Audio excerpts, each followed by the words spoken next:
இத காட்டுறதுக்கு தானே அவளை கூட்டிட்டு வர போயிருக்கீங்க. நீங்க நினைச்சது நடக்காது அன்பு, நடக்கவே நடக்காது. இது இருந்தா தானே அவ பாப்பா.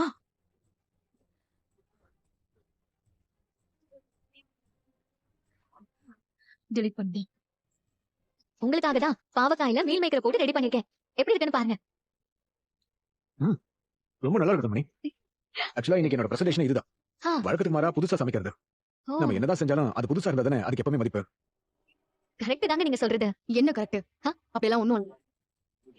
புதுசா ஒண்ணு கண்டுபிடிச்சிட்டோங்கிறதுக்காக பழச மறக்கிறது ரொம்ப தப்பு. வாழ்க்கையில எல்லாத்தையும் பழைய பால் புளித்தது, புதிய தேன் இனித்ததுங்கிற மாதிரி அப்ரோச் பண்ணக்கூடாது.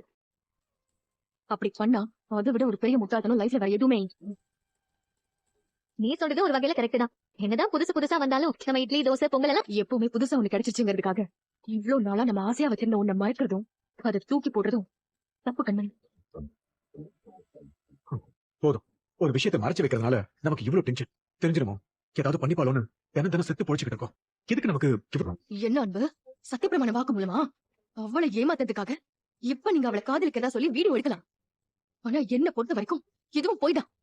அவ இத பாத்துட்டா உங்க குற்ற உணர்ச்சியில இருந்து தப்பிச்சு நினைக்கிறீங்களா? விட மாட்டேன் அன்பு, நான் விடவே மாட்டேன்.